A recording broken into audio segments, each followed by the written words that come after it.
Graças e paz do nosso Senhor Jesus Cristo, amados. Tudo bom? Bom dia. Amados, hoje eu venho com uma reflexão, Também, daquele texto que estamos trabalhando no livro de Êxodo, Porém, um pouco hoje eu fujo do contexto da sequência. Hoje eu vou lá para Êxodo 5, Naquela sequência eu estaria lá em Êxodo 10, 11, mas hoje eu venho para Êxodo 5. Vou tratar a respeito do tempo, O tempo e suas aplicações, tempo cronológico, Ou seja, tempo, vida, viver o tempo, tempo de vida. Vou meditar a respeito desse contexto do tempo, Que é tão, esse símbolo, tempo, significado de tempo, esse fator tempo, é de suma importância, tanto nos dias, como no contexto bíblico de toda a história bíblica. E é algo que cercado de muito mistério, Assim vamos meditar hoje lá em Êxodo 5, Antes disso, vamos orar. Nosso Pai querido, nosso Pai amado, nós te adoramos, Senhor Deus, pois Tu és um Deus verdadeiro, um Deus santo, um Deus fiel, um Deus vivo, a quem nós queremos nos afeiçoar, queremos buscar dia a dia, Senhor. Sim, porque Tu venha nos chamar e Tu venha nos convidar a estar na Tua presença, no Teu banquete. Nós queremos, Senhor, queremos a Tua glória, queremos estar diante de Ti neste banquete santo. Sim, Pai. Livra-nos, Senhor, das circunstâncias deste mundo que nos afasta de Ti, Pai. Livra-nos daquilo que quer nos segurar, impedindo que nós vamos diante de Ti, Deus. Nós te pedimos em nome de Jesus, Senhor. Senhor, venha falar conosco, venha orar conosco nesse instante. Que sejas Tu a vir falar aqui, Senhor, e não eu, Senhor. Que eu me diminua para que Tu se eleve e Tu cresça, Senhor. Derrama a graça do Teu Santo Espírito sobre nós, Pai, para ouvirmos a Tua palavra, para vermos o que Tu tens a falar conosco. Derrama a graça Espírito Santo sobre muitos que ouvem e oram conosco, para que seja plantada a Tua semente da Tua palavra, Deus, numa terra fértil, e que venha germinar, crescer e dar frutos, multiplicar-se. É o que nós te pedimos em nome de Jesus, Senhor. Amém. Amados, vamos ler então Êxodo 5. Vamos ler o capítulo inteiro e um trechinho também, o primeiro versículo 6 também. Então vamos lá. Está intitulado assim. Esse contexto do Êxodo 5, ele vem logo posterior ao momento em que Deus convida, levanta Moisés e Arão para vir falar com o faraó, para a libertação do povo de Deus, do Egito, em direção à terra prometida.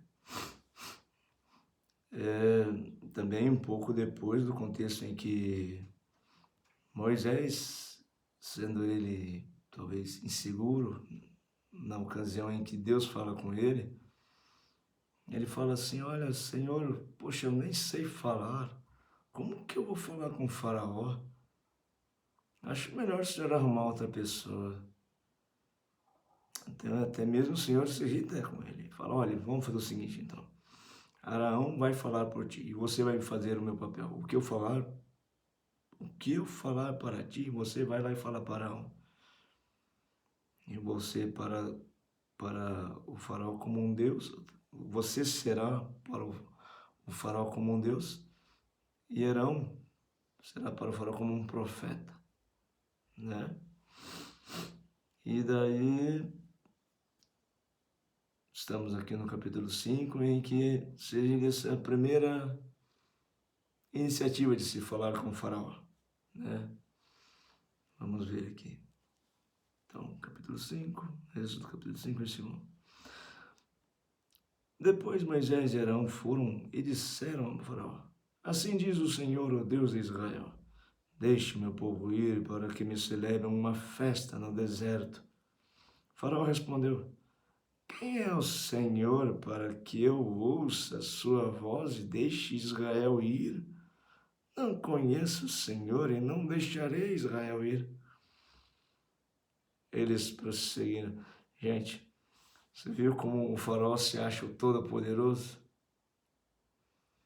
Você viu como as pessoas de hoje acham, muitas das pessoas se acham muito poderosas, achando que Deus não é o mesmo de ontem, não é o mesmo de sempre.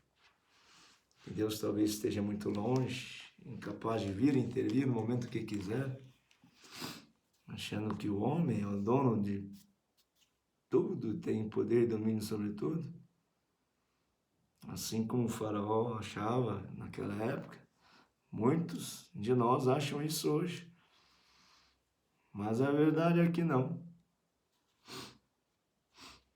Deus tem o poder e o domínio sobre tudo. Enfim, eles prosseguiram. Os deuses dos hebreus veio a nosso encontro.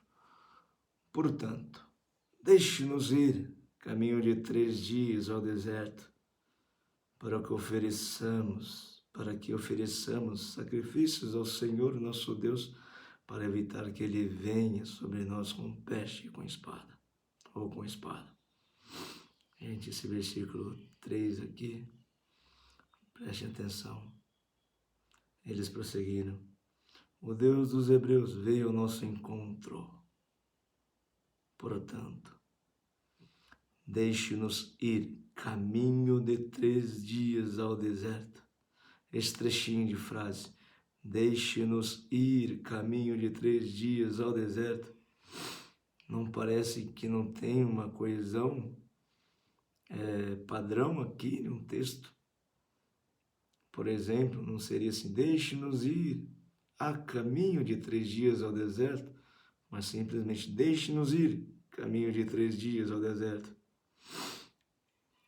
Gente, quem é o caminho, a verdade e a vida? Quem é que falou? Destrua a minha igreja e eu edificarei em 3 dias. Destrua esse templo e eu edificarei em 3 dias. Quem é que falou isso? Você viu quem falou? Deixe-nos ir caminho de 3 dias ao deserto, para que ofereçamos sacrifícios ao Senhor, nosso Deus, para evitar que ele venha sobre nós com peste ou com espada. Aqui parece que fala, deixe-nos ir, você que é o caminho, de 3 dias ao deserto. Não parece estar falando com o próprio Cristo? Não se fala que se Cristo vos libertar, sereis verdadeiramente livres?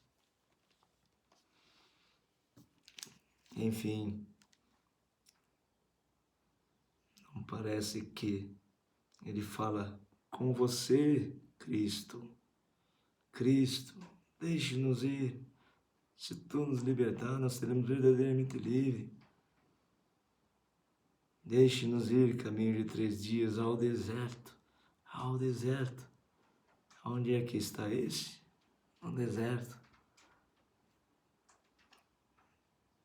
Qual é o momento que mais você sentiu Deus e mais Deus falou com você? Não foi nos dias mais difíceis da sua vida, no deserto seu, em que você se viu sozinho?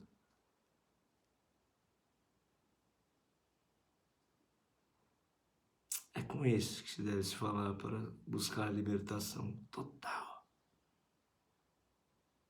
Não simplesmente paliativa, não simplesmente passagem de dor, libertação total. para que ofereçamos sacrifício ao Senhor, nosso Deus, para evitar que Ele venha sobre nós com peste ou com espada. Gente, sabemos que dor, peste ou espada, é sinônimo de dor, sofrimento. Sabemos que deserto é sinônimo, sim, de sofrimento. Sabe? Muitos de nós somos contra, né, ao sofrer. Mas é ou não é que muitas vezes é só na dor que vamos buscar ao Senhor? É ou não é que nessa busca do Senhor pela dor encontramos o Senhor? Mas muitos por falta de entendimento, pois está escrito também, meu povo padece por falta de entendimento. Por falta de entendimento, não se entende a razão da dor. E por não se entender a razão da dor, não entende o processo pela qual a dor existe. A dor nada mais é que nos direcionar ao Senhor, para irmos no nosso quarto, fechar a porta, dobrar o joelho para o nosso Senhor e clamar a dele perdão e misericórdia. E assim Ele se deixará ser encontrado por nós. Vamos dar sequência, versículo 4. Então o rei do Egito disse: Moisés e Arão, por que estão afastando o povo das suas tarefas? Voltem ao trabalho. E Faraó disse também: preste atenção, o povo da terra já é muito, e vocês ainda querem que eles descansem de suas tarefas? O povo, veja gente, geralmente quando se fala no singular, é algo significativo, de simbolismo, importante, de significância, ou seja, um ícone. Sabemos que é algo representativo, muito representativo é Deus. E que a este, sim, a gente sempre se refere no singular. As coisas do mundo, como fala, as coisas, os povos, as nações, esse se trata do mundo. Neste contexto aqui, como está escrito no singular, o povo da terra. Enfim, o povo da terra. Aqui, ó. Terra, coração. O povo, o singular, é algo bom. Então, vamos ver aqui. O povo da terra já é muito.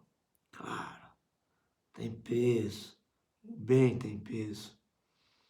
E vocês ainda querem que eles descansem suas tarefas?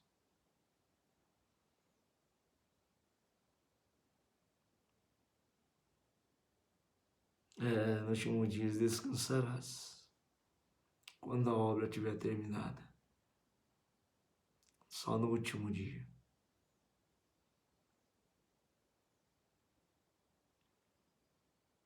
Vamos dar sequência.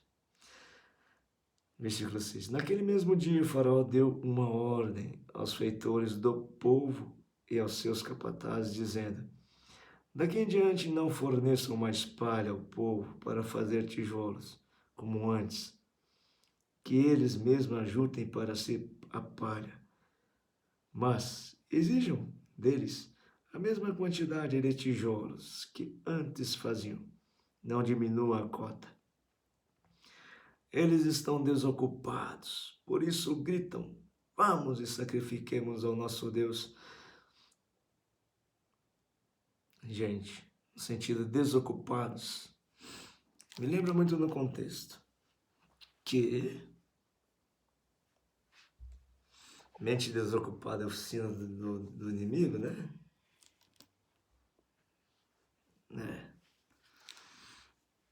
Nesse contexto aqui talvez seja um pouco diferente. Sabemos também que um coração que talvez não esteja ocupado Um coração que talvez não seja ocupado, vem o inimigo e ocupa. Coração vazio, talvez nesse contexto que seja também diferente. Vamos pensar. Eles estão desocupados, por isso grita: vamos, sacrifiquemos ao nosso Deus. Imponham mais serviço a esses homens para que se mantenham ocupados e não deem ouvidos às palavras mentirosas.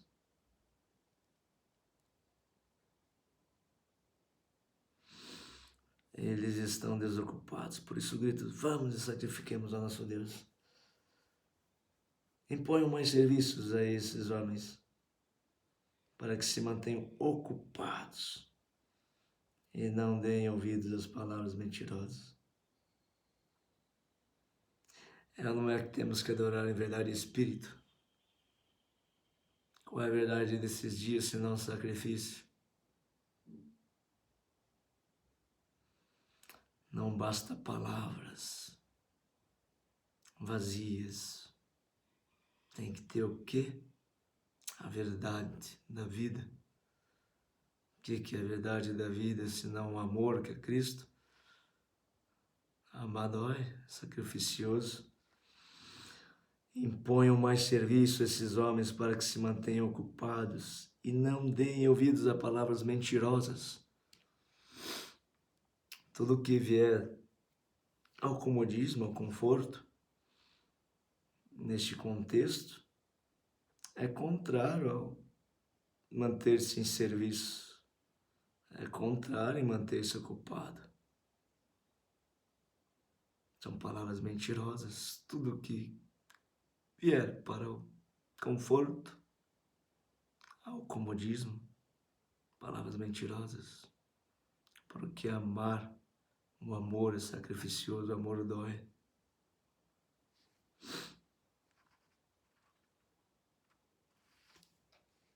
Então os feitores do povo e seus capatazes foram falar ao povo: assim diz o faraó: não farei mais palha, não fornecerei mais palha para vocês. Vão vocês mesmos e ajuntem palha onde a puderem achar, porque não haverá redução no trabalho de vocês. Então o povo se espalhou por toda a terra do Egito para juntar restolho em lugar de palha. Os feitores os pressionavam, dizendo: terminem o trabalho de vocês, a tarefa do dia, como quando havia palha. Sabe, gente, nesse contexto aqui, a palha servia como um elo estrutural no tijolo, né? Ou seja, como ela é fibrosa, né? Junto com a argila, ela constituía, digamos, o que hoje é na construção civil o vergalhão de aço, né? Ou seja, ela não permitia que o tijolo se esfarelasse ou quebrasse, pois era uma porção fibrosa, né? Como, por exemplo, palha de milho, né? E no contexto restolhos, seriam os caules, raízes, né? Era um material seco, era um material, né, que depois de composto a tijolo de argila e palha, era seco ao sol. Ele não era queimado, pois se queimado fosse, né, desintegraria a palha, né, ou o restolho. Era secado ao sol. Sabe, sabemos que palha também tem um contexto bíblico de ser relacionado ao joio, né? Ou seja, quando ele fala palha seca, né? Mas os feixes e joio, né? E joguem na fornalha ardente. Segue no contexto assim, digamos que oposto ao amor, à humildade. Por exemplo, olha, a argila, a gente vê as menores partículas, inclusive com partículas orgânicas, tipo, por exemplo, humus, esterco, né? Partícula orgânica é isso, matéria orgânica em decomposição na Terra. Ou seja, a decomposição, o fato da regeneração da matéria, uma matéria que foi excluída, excretada, foi rejeitada, né? Ou seja, esterco, algo que a princípio aos olhos humanos era putreficoso, ou seja, era podre, cheirava mal, se regenerou e tornou-se alimento para a vida, constituição de vida. Pois assim é o humus, esterco, né? que é usado em lavouras e que é o alimento da planta para que ela tenha vida. Neste contexto biológico, a palha, você vê que a palha ela não se decompõe facilmente. Assim como o cabelo humano demora muito tempo para decompor, como por exemplo a palha do milho, né? Muito tempo. Uma matéria seca, incapaz de decompor e regenerar a vida, né? Espiritualmente, o que significa isso? Senão um coração duro, orgulhoso, frio, incapaz de gerar vida. No contexto assim biológico, você vê que tem na agricultura uns picadores, repicadores que tornam a palha em pedacinhos. No coração do coração orgulhoso, o que é preciso fazer? Quebrar uma pedra, mas tornar uma mínima partícula. Sim, coração quebrantado é capaz de gerar vida. Sim, uma palha de milho, picadinha, acelera o processo de putrificação, de decomposição, de tornar humus, esterco. Ela não é. No contexto cristão, temos que morrer para o homem velho, morrer para a carne. O que é uma carne morta? Não gera um cheiro fétido, carne, e nascer para o espírito. Assim é o processo do esterco, que fede, mas é nutriente para a planta, para a árvore da vida, criar vida em nós, através da graça do Espírito Santo. Cria vida em nós. É só uma explanação a respeito da palha. Nesse contexto aqui, eles usavam a palha. Você viu que o contexto da palha, em que aqueles servos, aqueles escravos do Egito, que eram filhos de Deus, estavam sendo aprisionados, oprimidos pelo opressor, pelo faraó, ou seja, estavam sendo quebrantados. O que faziam eles estar lá unidos em sacrifício? Não era a palha seca do faraó? Aquilo lá constituía o tijolo. Porque se assim não fosse o sofrimento, naturalmente eles estariam em outro contexto, talvez divididos, espalhados. Talvez eles seriam razões de conflito. Mas como estavam oprimidos pelo faraó, pela palha seca, estavam tensionados pela palha seca, ou seja, formando um tijolo, eles, argila, quebrantados, humilhados, estavam sendo oprimidos pela palha seca, ou seja, sendo presos, seguros, para se formar o tijolo da obra do Senhor. Por que eu estou falando isso? O mal nos serve também para quebrantar a nós, porque, olha, Cristo não falou, perdoem seus inimigos, orem pelos que vos perseguem. Se não houver inimigos, quem vamos perdoar nesse contexto que Cristo nos apresentou? Se não houver perseguidores, a quem vamos orar nesse contexto que Cristo nos apresentou? Se isso existe, é para que os filhos de Deus possam estar quebrantados, humildes, humilhados, tornando-se humus, esterco, para regenerar vida, para morrer do homem velho e nascer um homem novo, para a glória de Deus Pai.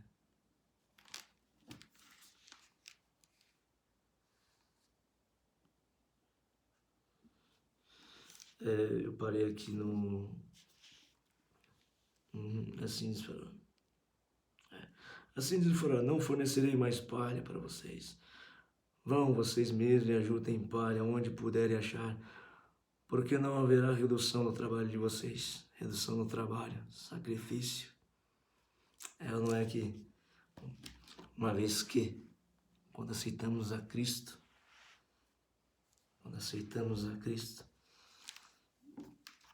aí somos convidados a amar como Ele nos ensinou. O trabalho aumenta, o sacrifício é mais árduo.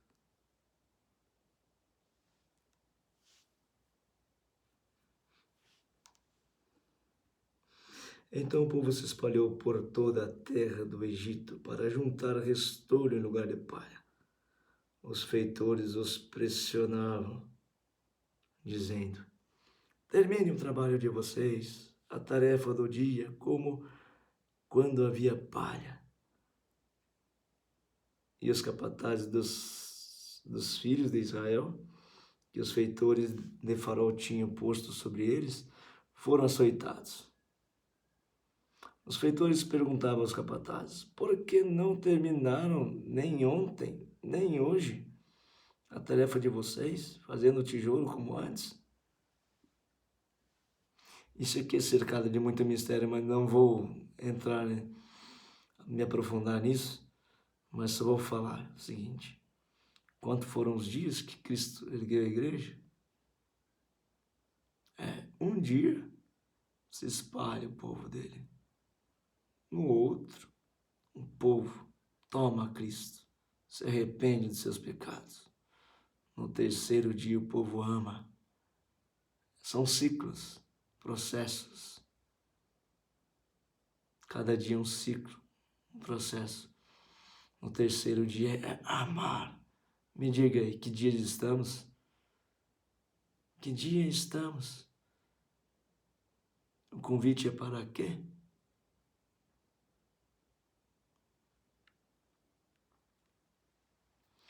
Então os capatazes dos filhos de Israel foram se queixar a Faraó, dizendo: por que o Senhor trata assim estes seus servos? Já não nos fornece palha, mas nos dizem: façam tijolos. Eis que estes seus servos são açoitados, porém o seu próprio povo é que tem culpa. Mas o Faraó respondeu: vocês são os desocupados. Vocês estão desocupados e por isso dizem: vamos e sacrifiquemos ao Senhor. Voltem agora ao trabalho. Vocês não receberão a palha, mas terão de produzir a mesma quantidade de tijolos. Então os capatazes dos filhos de Israel se viram em aperto, porque diziam a eles: não haverá redução na quantidade de tijolos na tarefa diária de vocês. Quando saíram da presença de Faraó, encontraram Moisés e Arão que estavam à espera deles e eles disseram: que o Senhor olhe para vocês e os julgue, porque vocês nos fizeram odiosos aos olhos do Faraó e diante dos seus servos, dando-lhes a espada na mão para nos matar. Então Moisés, voltando-se ao Senhor, disse: ó Senhor, por que afligiste este povo? Por que me enviaste? Pois desde que me apresentei a Faraó para falar-lhe em teu nome, ele tem maltratado este povo. E tu nada fizeste para livrar o teu povo? Então o Senhor disse a Moisés: agora você verá o que vou fazer a Faraó, pois por mão poderosa os deixará ir, e por mão poderosa expulsará da sua terra. Amados, sabe, esse contexto aqui enfatiza muito a questão do tempo, como eu havia falado. Por exemplo, quando Moisés chegou lá e começou a falar a respeito do Senhor, para o povo adorar o Senhor, o povo começou a adorar o Senhor naquela terra do Egito. O faraó, vendo aquilo, não gostou nada. Ele não quis deixar o povo adorar o Senhor. Então ele colocou mais serviço para que o tempo aumentasse, ou seja, a palha que era fornecida antes pelos feitores foi restringida. Agora o povo, além de fazer o tijolo, a mesma quantidade de tijolo, ia ter que ir ao campo procurar palha. Eles vão lá, pegam palha, não sei os meios de transporte naquela época, mas talvez não eram muito práticos, como era o desejo do faraó de impedir que o povo adorasse o Senhor. Então aumentou o tempo de trabalho para a produção dos mesmos tijolos, para impedir que o povo adore o Senhor. Agora eu pergunto, como vivemos hoje? Como vivíamos ontem? Estamos sim trabalhando muito mais. Estamos vivendo, usufruindo muito mais. Estamos trabalhando muito mais e vivendo muito menos. Te pergunto, estamos adorando em verdade e espírito ao Senhor? Quem é que não quer que nós adoremos ao Senhor? Por que não quer? Porque a adoração tem um poder grande diante das fortalezas, mas a adoração, como se sabe em toda a Bíblia, aplicada ao toque da trombeta, derrotava exércitos, derrotava fortalezas inimigas.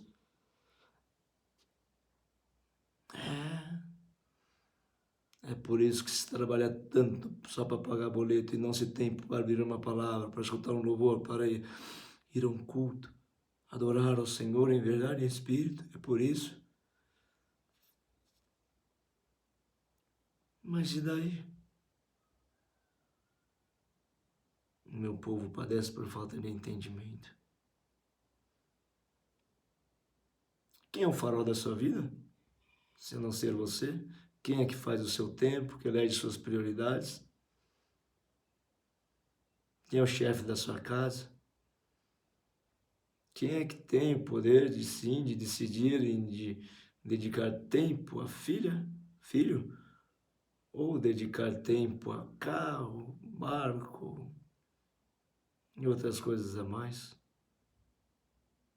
Quem é que tem o poder sobre a sua vida? A não ser você mesmo?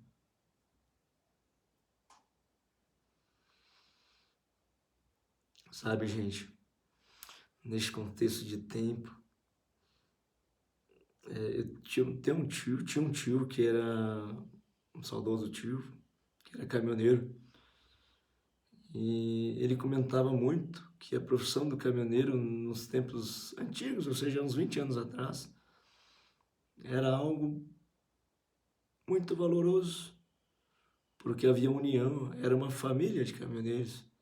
Eles tinham rádio amadores, se comunicavam, eram amigos, solícitos uns aos outros, solidários. Não é que antigamente se via muito placa de caminhão. O Senhor é o nosso Deus, glória a Deus. Não é que se via. Agora o que se vê em placa de caminhão?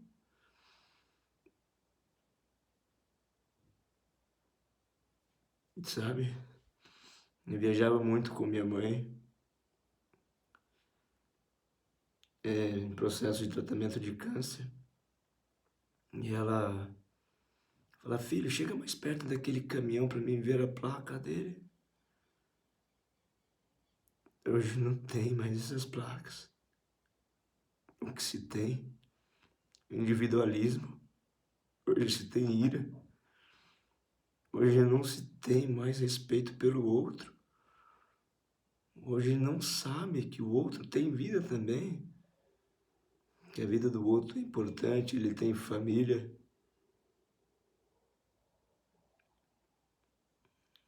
será que não está tendo mais tempo de o povo adorar o Senhor no deserto? Por que será que o povo não está adorando o Senhor no deserto? Por que tanta crueldade?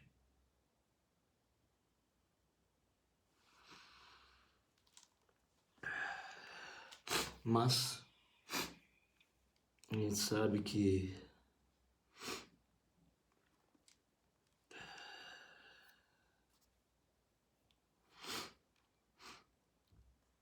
como está escrito aqui. Então o Senhor disse a Moisés: agora você verá o que vou fazer ao faraó, pois por mão poderosa o deixarei ir, e por mão poderosa o expulsarei da terra. É ou não é? Está escrito também. Os sofrimentos do tempo presente não se compara à glória que há de vir. Glória a Deus nas alturas, e paz na terra aos homens por Ele amado. É o que tenho para hoje. Vamos orar. Nosso Pai querido, nosso Pai amado, nós te adoramos, Senhor Deus, nosso Deus verdadeiro, nosso Deus santo, nosso Deus fiel, digno de ser louvado e adorado para todo sempre. Tu és um Deus santo. Tu és um Deus fiel, digno de verdade, digno de vida, digno de ser adorado. Sim, ó Deus, Tu és bom e te compadeces dos Teus filhos. Sim, eu creio que Tu não se agrada do sofrimento dos Teus filhos, Senhor. Não se agrada de ver os Teus filhos sofrendo. Sei que é importante para a disciplina dos Teus filhos. Senhor, como está escrito, que Teu povo padece por falta de entendimento, Pai.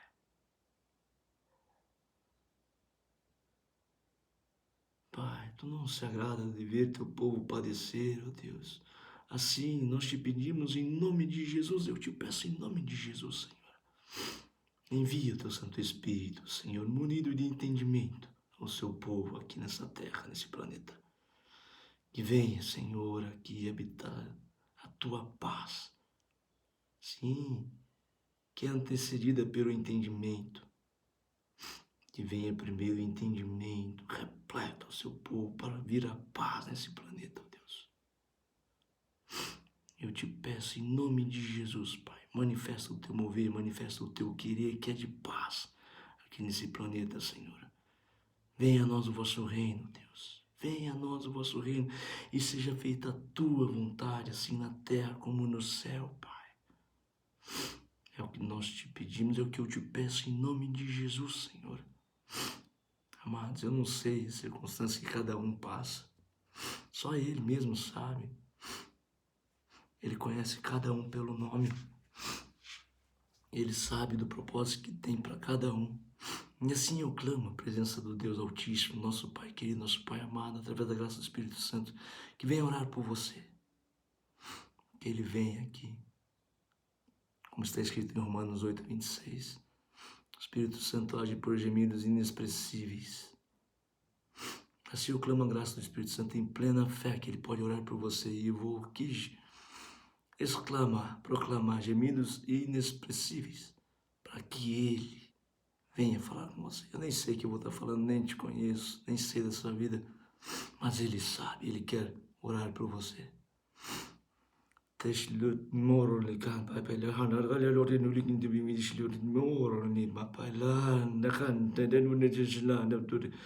Yara me mahai la katut Lord more land that istitura limik mi birorn no migni dan dulor mi gulo dan halot asha kalapa ne wala golen budi mi hantulet snaga dule pa ma bi yude golen dule kin hatan stek and tan dikit ni ba no la no nischen mal rama da die hat no ste kantret mo la canutes. Glórias a ti, Senhor Deus Todo-Poderoso, porque és bom, Foste bom e és bom hoje, será bom para todo sempre. Tu és um Deus vitorioso. Tu nunca perdeste guerra, ó Pai. Tu és um Deus vitorioso, um Deus fiel a cumprir toda a promessa que está na tua Sagrada Escritura. E tua promessa é de vitória, Senhor. Nós te adoramos, Senhor Todo-Poderoso. Nós te adoramos, porque és o nosso Deus vivo, santo, fiel, digno de ser adorado e louvado para todo sempre. Glórias a ti, Senhor. Amém. Deus abençoe a todos com Deus. Bom dia. Deus.